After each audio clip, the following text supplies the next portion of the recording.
bien, bonsoir à tous. Bienvenue pour cette seconde séance du Conseil municipal du 8 juin 2020. Et je commence par faire l'appel. Florence Lebellec, Jacques Ranchet, Cécile Potvin, Bertrand Garin, Pierrette Binot, Patrice Cariole, Aline Badier, Jean-Philippe Catelot, Marie-Laure Degoutte, Philippe Rouget, Aude Tellier a donné pouvoir à M. Catelot, Jean-Marie Goujon, Valérie Vellner, c'était pas noté, pardon, a donné pouvoir à Cécile Potvin, pardon. Hop, excusez-moi. Pierre Laurin,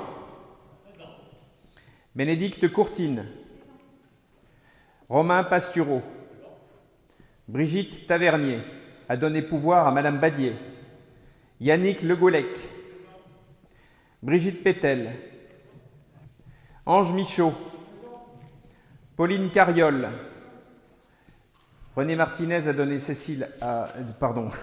pouvoir à Cécile Potvin, Janine Séjourné, Jean-Philippe Serre, Bernadette Lalanne, Julien Bollangu, il n'est pas arrivé, absent.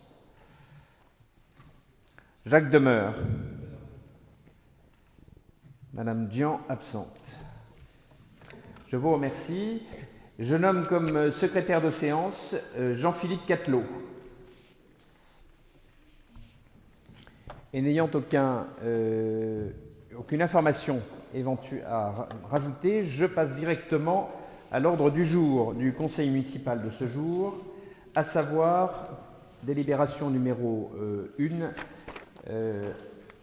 On ne me l'a pas donné, mais c'est pareil. La validation du précédent Conseil municipal. Avez-vous des remarques à faire?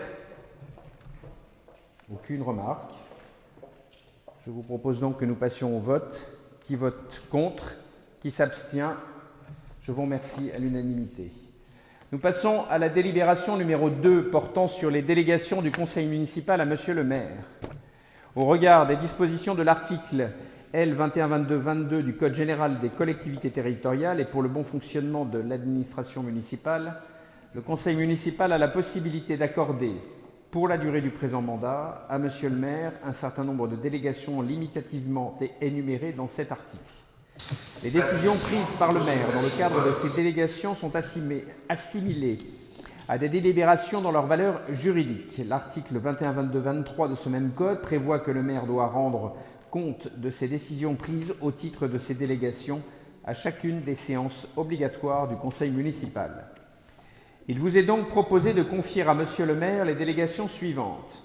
D'arrêter et modifier l'affectation des propriétés communales utilisées par les services publics municipaux. De fixer dans les limites d'un montant de 2 500 € par droit unitaire les tarifs des droits de voirie, de stationnement, de dépôt temporaire sur les voies et autres lieux publics et, d'une manière générale, des droits prévus au profit de la commune qui n'ont pas un caractère fiscal.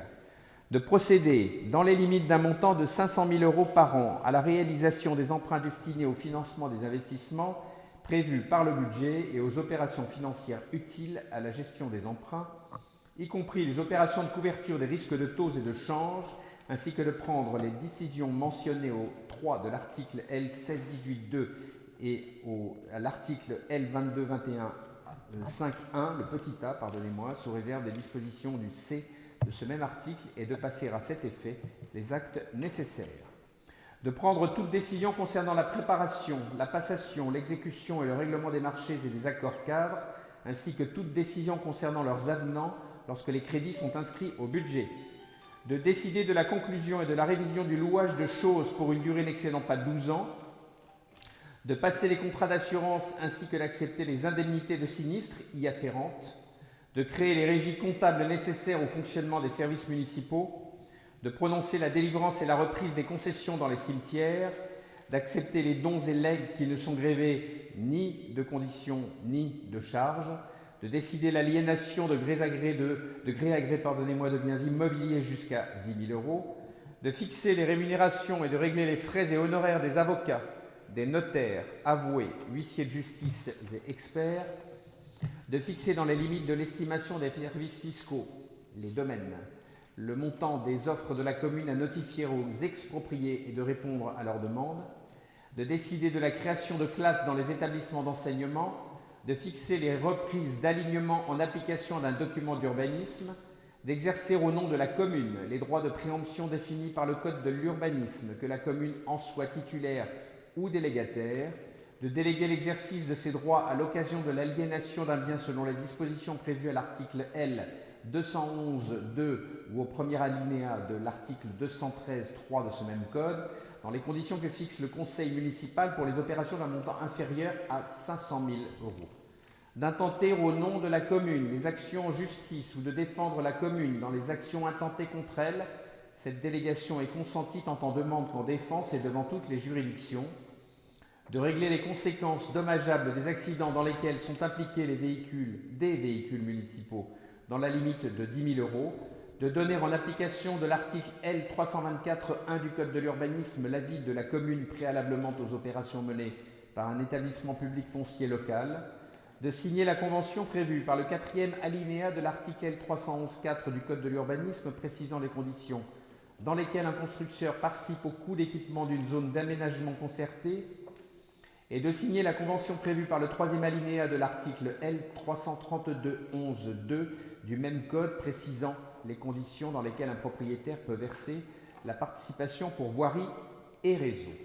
De réaliser les lignes de trésorerie sur la base d'un montant maximum autorisé par le conseil municipal de 500 000 euros par année civile, d'exercer ou de déléguer en l'application de l'article L. 214.1.1 du Code de l'urbanisme au nom de la commune et dans les conditions fixées par le conseil municipal pour un montant maximum de 500 000 euros, le droit de préemption défini par l'article L. 214.1 du même code, d'exercer au nom de la commune le droit de priorité défini aux articles L. 241 à L. 243 du Code de l'urbanisme ou de déléguer l'exercice de ce droit en application des mêmes articles, de prendre les décisions mentionnées aux articles L. 523.4 et 523.5 du Code du patrimoine relatives à la réalisation de diagnostics d'archéologie préventive prescrits pour les opérations d'aménagement ou de travaux sur le territoire de la commune, d'autoriser au nom de la commune le renouvellement de l'adhésion aux associations dont elle est membre, de demander à tout organisme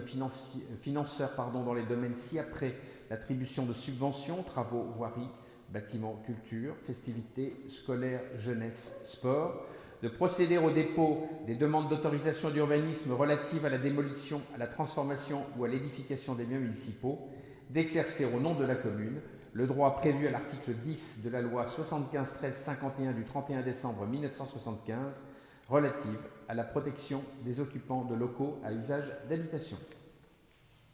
Avez-vous des questions? S'il n'y a pas de questions, je vous propose que nous passions au vote. Qui vote contre? Qui s'abstient? Je vous remercie.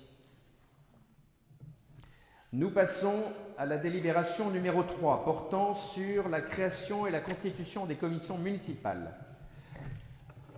En préalable, je demande l'autorisation du conseil municipal de voter à main levée. L'unanimité est obligatoire, faute de quoi il nous faudra voter à bulletin secret. J'informe l'Assemblée que M. Demeure s'est porté candidat pour siéger aux commissions finances, cadre de vie, affaires sociales, logement, jeunesse et sport. Je demande donc si quelqu'un s'oppose au vote à main levée. Personne ne s'y oppose, c'est à l'unanimité, donc le vote de la délibération numéro 3 se fera à main levée. Merci. Le Code général des collectivités territoriales, notamment l'article L. 21-21-22, prévoit que le conseil municipal a la faculté d'organiser ses travaux au sein de commissions qui seront chargées d'étudier les questions à soumettre au conseil. Le maire est président de droit de toutes les commissions. Chacune d'elles désigne un vice-président qui, en cas d'absence du maire, peut les convoquer et les présider. Pour permettre l'expression pluraliste des élus au sein de l'Assemblée, la composition des commissions doit respecter le principe de la représentation proportionnelle. Il vous est donc proposé que le nombre des commissions municipales soit fixé à 8 et que chacune d'entre elles soit composée de 7 élus, en plus du maire, président de droit, c'est-à-dire 6 élus de la majorité et un élu de l'opposition. Les commissions municipales proposées sont les suivantes: finances, sécurité, cadre de vie associative, affaires sociales et attribution de logement, éducation petite enfance, culture, jeunesse et sport. Il convient donc, dans le cadre de cette délibération, de désigner les membres qui composeront les différentes commissions. Pour la commission finances, je note pour la majorité Jean-Philippe Catelot, Philippe Rouget, Romain Pastureau, Yannick Le Gouellec, Bertrand Garin et Jacques Ranchet, et pour l'opposition, M. Jacques Demeur. Pour la commission sécurité, je note pour la majorité Patrice Cariol, Romain Pastureau, Aude Tellier, Julien Bolangu, Brigitte Pétel, Ange Michaud. Pour la commission cadre de vie, je note pour la majorité M. Jacques Ranchet, M. Bertrand Garin, M. Philippe Rouget, M. Pierre Laurin, M. Yannick Le Gouellec, M. Jean-Philippe Catelot, et pour l'opposition, M. Jacques Demeur. Pour la commission vie associative, je note pour la majorité Marie-Laure Degoutte, Jean-Marie Goujon, Pauline Cariol, Janine Séjourné, Valérie Vellner, Bernadette Ladanne. Pour la commission affaires sociales et attribution logement, je note 6 membres de la majorité que sont Aline Badier, Bénédicte Courtine, Bernadette Lalanne, Brigitte Tavernier, Janine Séjourné et Ange Michaud, et pour l'opposition, M. Jacques Demeur. Pour la commission éducation et petite enfance, nous notons les 6 membres de la majorité, Florence Lebellec, Marie-Laure Degoutte, Yannick Le Gouellec, Julien Bolangu, Brigitte Pétel. Le 6e ne s'est pas encore fait connaître. Pour la commission culture, nous notons 5 membres sur 6 pour la majorité, soit Pierrette Binot, Aude Tellier, Marie-Laure Degoutte, Janine Séjourné et Jacques Ranchet. Et enfin, pour la commission jeunesse et sport, nous notons pour les 6 membres de la majorité Cécile Potvin, Marie-Laure Degoutte, Aline Badier, Bénédicte Courtine, Julien Bolangu, Valérie Vellner, et pour l'opposition, M. Jacques Demeur. Pour la commission finances, nous passons donc au vote. Qui vote contre? Qui s'abstient? À l'unanimité pour la commission finances. Pour la commission sécurité, qui vote contre? Qui s'abstient? À l'unanimité.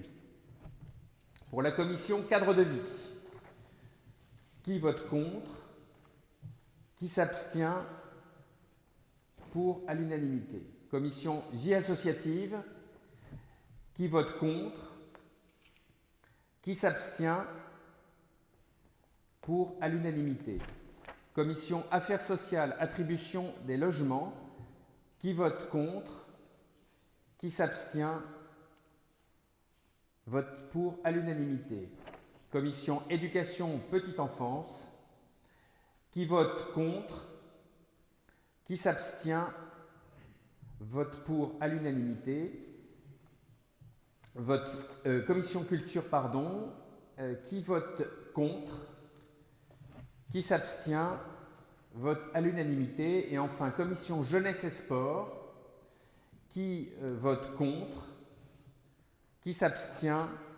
Vote à l'unanimité. Merci beaucoup à tous pour cette expression. Nous passons à la délibération numéro 4. Je fais la même demande que celle qui a été faite précédemment et demande l'autorisation au conseil municipal de bien vouloir d'exprimer à l'unanimité sa volonté de voter à main levée, faute de quoi nous voterons à bulletin secret. Cette délibération porte sur l'élection des membres de la commission d'appel d'offres. Quelqu'un s'oppose-t-il au vote à main levée? Personne. Je vous remercie. Nous passons donc par le vote à main levée à l'élection des membres de la commission d'appel d'offres. L'article 22 du Code des marchés publics définit les modalités d'élection de la commission d'appel d'offres, dont le maire en est le président de droit. L'élection doit se faire au scrutin secret de liste, à la représentation proportionnelle, sans panachage ni vote préférentiel. Il vous est donc proposé de procéder à l'élection des membres à la commission d'appel d'offres et de délégation de services publics qui, pour les communes de plus de 3500 habitants, doit être composé de 5 titulaires et de 5 délégués élus à la majorité absolue. Pour les 5 membres titulaires, nous notons Yannick Le Gouellec, Bertrand Garin, Jacques Ranchet et Pierre Laurin. Et pour les 5 membres suppléants, nous notons Marie-Laure de Goutte, Jean-Philippe Catelot, Jean-Marie Goujon et Aude Tellier. Avez-vous des remarques? Nous passons donc au vote. Qui vote contre? Qui s'abstient? Je vous remercie. Vote à l'unanimité. Nous passons à la délibération numéro 5. Même demande en ce qui concerne le vote à main levée. Il porte sur l'élection des membres de la commission de délégation de services publics. Avez-vous une opposition au vote à main levée? Pas d'opposition. L'article L. 1411-5 du CGCT définit les modalités d'élection de la commission de délégation de services publics, la fameuse DSP, pour ceux qui se souviennent de cet acronyme. L'élection doit se faire au scrutin secret de liste à la représentation proportionnelle, sans panachage ni vote préférentiel. Il vous est donc proposé de procéder à l'élection des membres à la commission d'appel d'offres et de délégation de services publics, qui, pour les communes de plus de 3500 habitants, doit être composée de 5 délégués titulaires et de 5 délégués suppléants élus à la majorité absolue.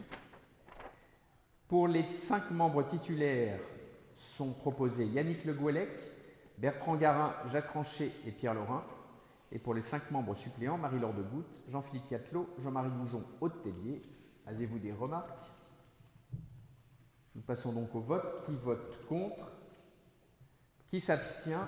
Je vous remercie. Vote à l'unanimité.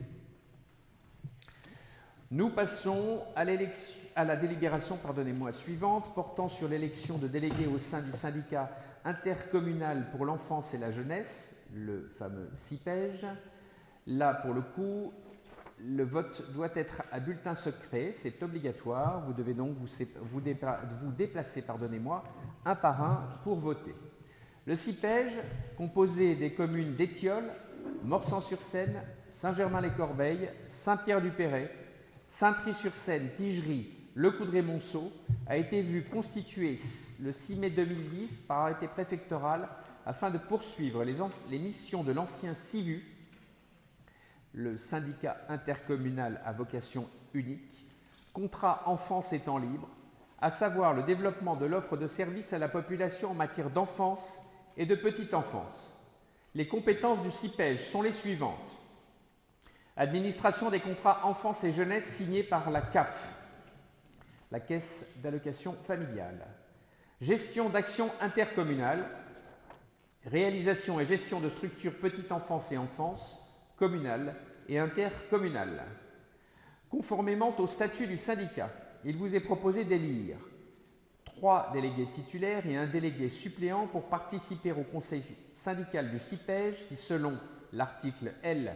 52-7 du CGCT, doivent être élus au scrutin secret, décidément, à la majorité absolue. La proposition qui vous est faite et que vous trouvez dans les enveloppes concerne les 3 titulaires, soit Cécile Potvin, Florence Lebellec, Bénédicte Courtirne et Madame Marie-Laure de Goutte en suppléante. Ça y est?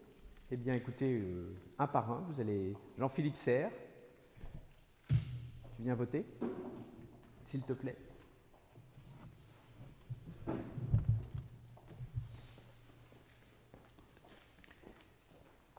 Bernadette.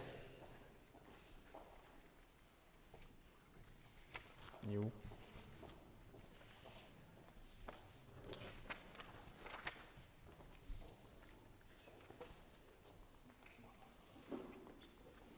Ça, je le connais. Pauline.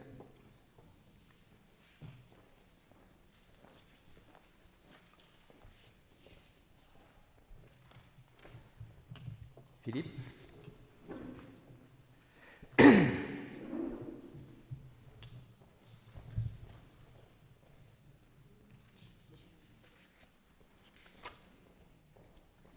Florence.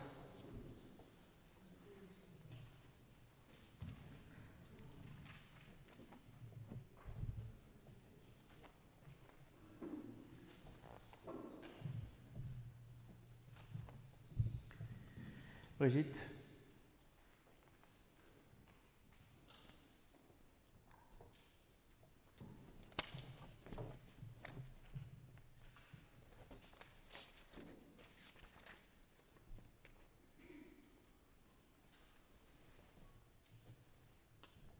Bénédicte?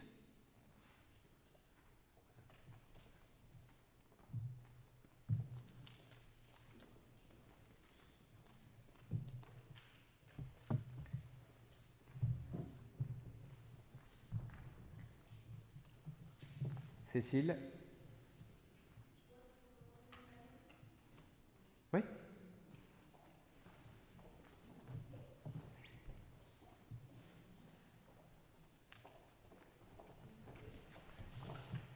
Tu votes donc pour Valérie Vellner, toi-même et pour René. C'est ça? Les trois. C'est bien. C'est bon. Merci.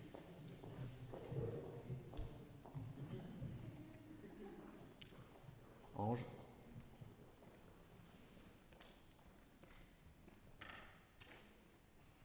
Jacques?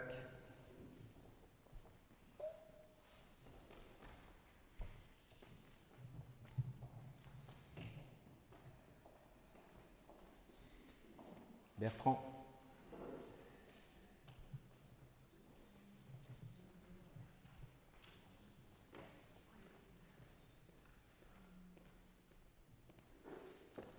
Monsieur Demeure?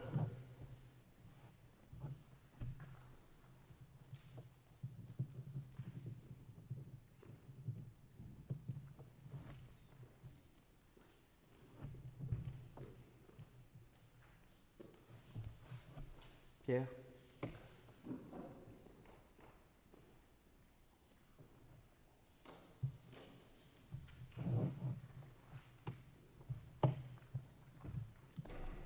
Marie-Laure?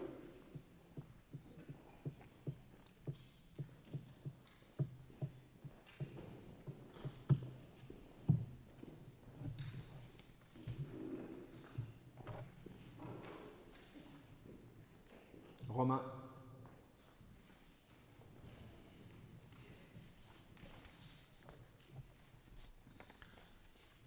Yannick?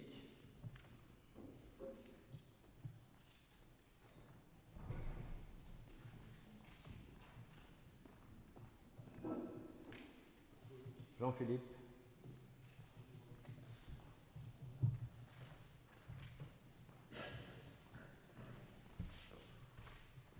Et tu votes aussi pour Aude-Tellier. Entendu. Les deux, c'est bon.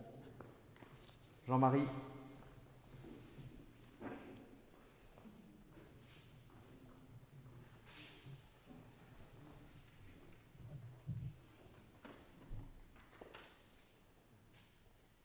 Janine?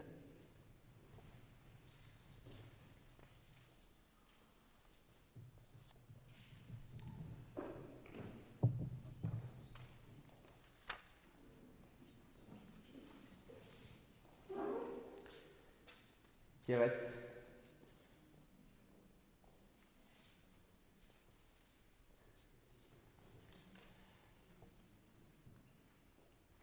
Patrice?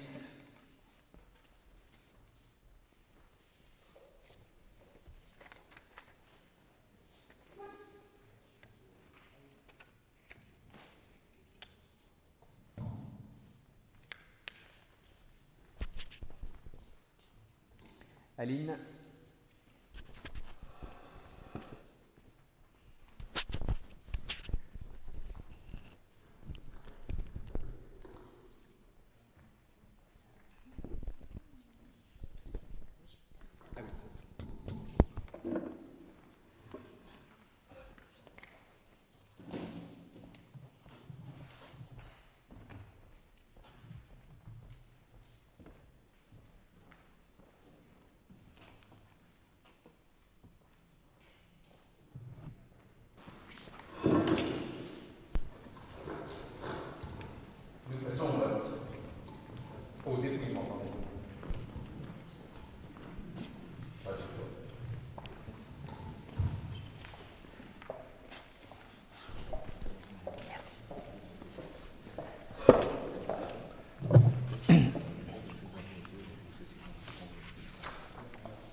3, 4, 5, 6, 7,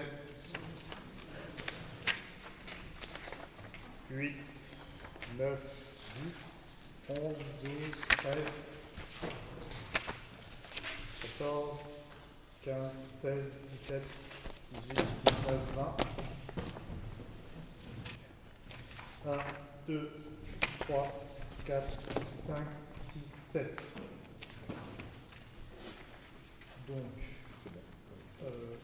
Donc ça c'est la liste.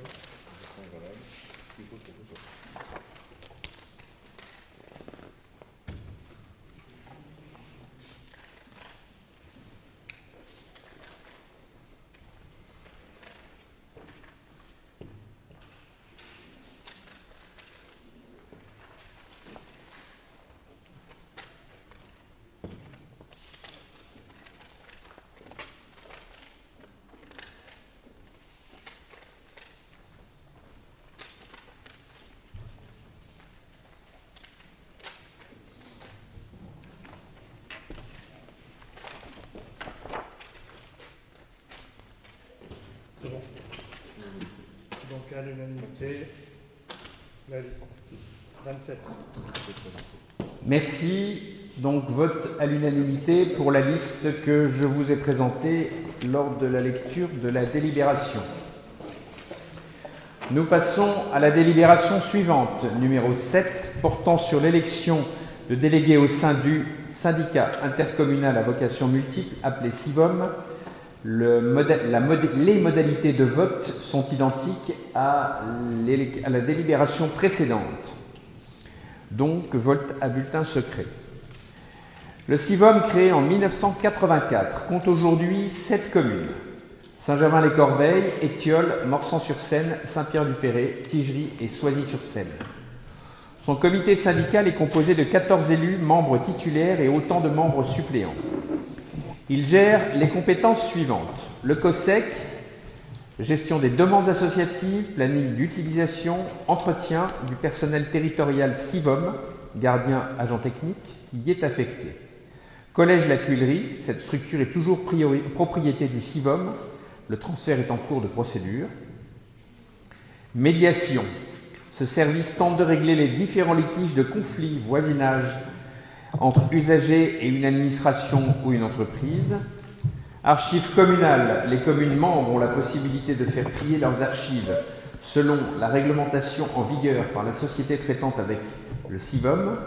Et enfin, solidarité, famille, ce service permet d'établir un lien solidaire avec les familles rencontrant des difficultés, que ce soit des violences conjugales, la mise en place d'écrivains publics, d'une permanence juridique ou d'une médiation familiale. Seule la commune de Saint-Pierre-du-Perret y adhère. Il vous est proposé de procéder à l'élection de 2 délégués titulaires et de 2 délégués suppléants au SIVOM du canton de Saint-Germain-les-Corbeilles qui, selon l'article L. 5211-7 du CGCT, doivent être élus au scrutin secret à la majorité absolue. Les 2 titulaires qui se présentent sont Yann Pétel et Pierrette Binot, les 2 suppléants Jean-Philippe Catelot et Yannick Le Gouellec.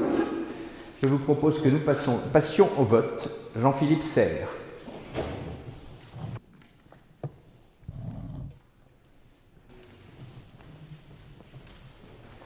Bernadette.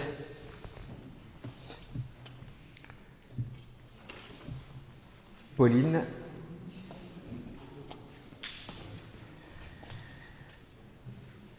Philippe.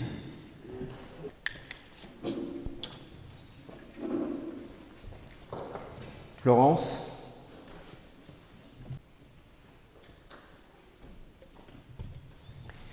Brigitte.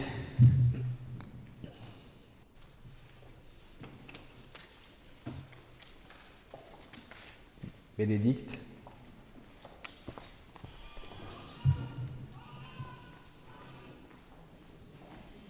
Cécile, qui va, comme tout à l'heure, voter pour Valérie ainsi que pour René.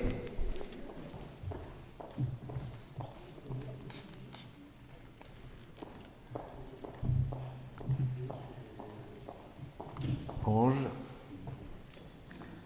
Jacques. Bertrand. Monsieur Demeure.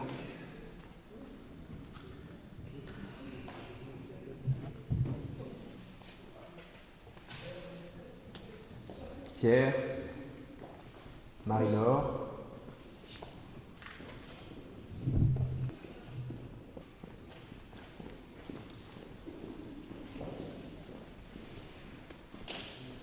Yannick.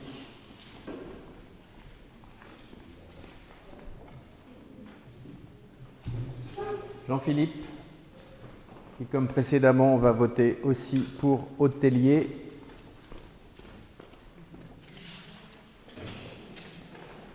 Jean-Marie.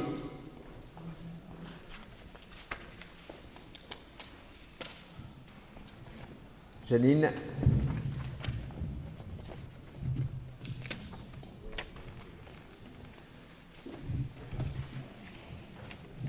Pierrette.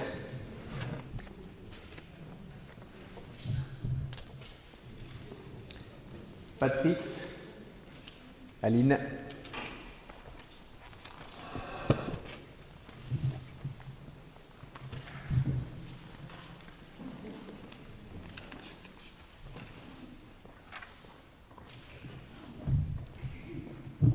Je vous remercie et nous passons donc, comme pour la délibération précédente, au dépouillement. 1, 2.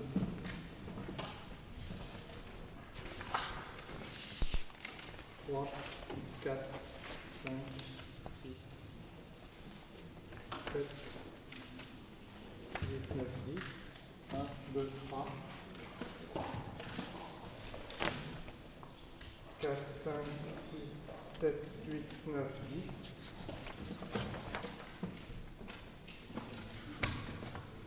1, 2, 3, 4, 5, 6, 7.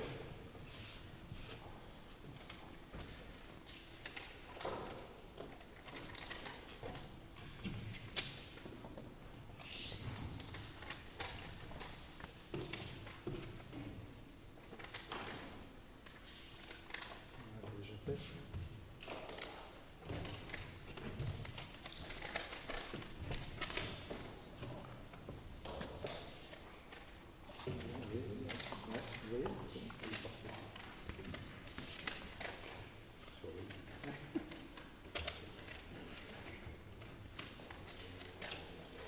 On a 10, donc 17.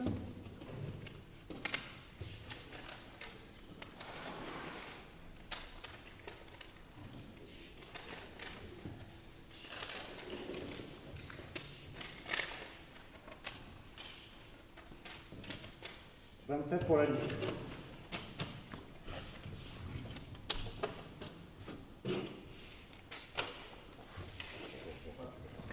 Je vous remercie. En conséquence de quoi, la liste précisée et énoncée précédemment est élue à l'unanimité. Je vous remercie. Nous passons à la délibération numéro 8 portant sur l'élection de délégués au sein du comité technique ainsi que du comité d'hygiène, de sécurité et des conditions de travail, le CHSCT. Le comité technique est obligatoirement créé dans chaque collectivité employant au moins 50 agents et comprend en nombre égal des représentants de la collectivité et des représentants du personnel. Cette instance examine notamment les questions relatives aux effectifs, aux emplois et aux compétences, aux règles statutaires, aux méthodes de travail, aux grandes orientations en compétences, en matière politique, de politique indemnitaire, à la formation, à l'insertion professionnelle, à l'égalité professionnelle ainsi qu'à la lutte contre les discriminations. Il est consulté pour toute modification et création de postes, l'organisation de services et des mises en place de nouvelles méthodes de travail. Le CHSCT, pour sa part, le comité d'hygiène, de sécurité et des conditions de travail, est consulté sur tout projet d'aménagement important modifiant les conditions de santé, de sécurité ou les conditions de travail.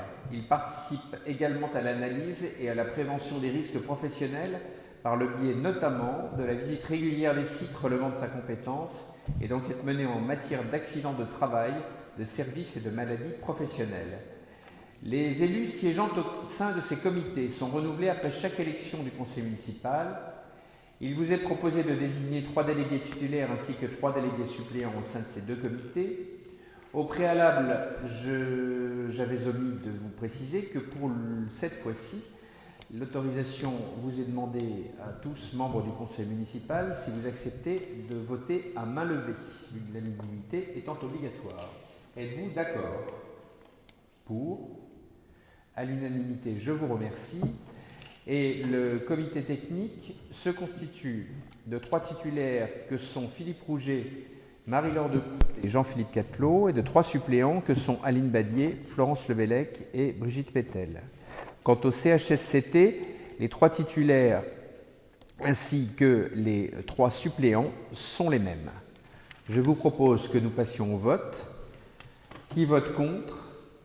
Qui s'abstient? Je vous remercie. Vote à l'unanimité. Nous passons à la fixation du nombre d'administrateurs au sein du CCAS, le conseil d'administration du Centre communal d'action sociale. En application de l'article R123-7 du Code de l'action et des familles, le nombre de membres du conseil d'administration du Centre communal d'action sociale est fixé par le conseil municipal. Leur nombre ne peut être supérieur à 16, mais ne peut être inférieur à 8. Présidé de droit par le maire, ce conseil d'administration est composé d'élus municipaux et de membres représentant 4 catégories d'associations. Une moitié des membres est désignée par le conseil municipal, l'autre moitié nommée par le maire sous la forme d'arrêté municipal. Il vous est donc proposé de fixer à 8 le nombre de membres du conseil, du conseil d'administration, étant entendu que les 4 membres représentant les associations seront désignés par arrêté du maire. Avez-vous des questions? Si pas de questions, je vous propose que nous passions au vote. Qui vote contre? Qui s'abstient? Je vous remercie. Nous passons à la dernière délibération portant sur l'élection des membres, justement administrateurs du conseil d'administration du Centre communal d'action sociale, CCAS. Je vous demande l'autorisation, comme précédemment, pour que le vote puisse se faire à main levée. Êtes-vous contre? Non. En conséquence, le vote à l'unanimité est accepté à main levée. En application des articles R123-7 et suivants du Code de l'action sociale et des familles, la moitié des membres du conseil d'administration du CCAS est élue par le conseil municipal au scrutin de liste. À la représentation proportionnelle au plus fort reste, sans panachage ni vote préférentiel. Chaque groupe de conseillers municipaux peut présenter une liste même incomplète. Les sièges sont attribués d'après l'ordre de présentation des candidats sur chaque liste. Le maire est président de droit du CCAS et il ne peut être élu sur une liste. La délibération du conseil municipal en date du 4 avril 2014 a décidé de fixer à 8 le nombre de membres administrateurs au sein du conseil d'administration du CCAS, 4 élus par le conseil municipal, 4 nommés par le maire et représentant des associations, d'une part d'insertion et de lutte contre l'exclusion, d'autre part de personnes âgées et retraitées, enfin de personnes handicapées et pour terminer, de l'Union départementale des associations familiales. Il vous est donc proposé de procéder à l'élection de 4 délégués au conseil d'administration du CCAS qui, selon le Code de l'action sociale et des familles, doit se dérouler au scrutin proportionnel de liste au plus fort reste. Se présente en tant que délégué au CCAS de Saint-Germain-les-Corbeilles, Madame Aline Badier, Madame Brigitte Tavernier, Monsieur René Martinez et Madame Bernadette Lalanne. Avez-vous des questions? Si pas de questions, je vous propose que nous passions au vote. Qui vote contre? Qui s'abstient? Je vous remercie. Cette liste est donc élue à l'unanimité et je profite de l'occasion pour vous remercier de votre présence ce soir. Le conseil municipal de ce jour 8 juin 2020 est clos et je vous donne rendez-vous pour le prochain conseil municipal qui aura lieu le 29 juin prochain. Merci à tous.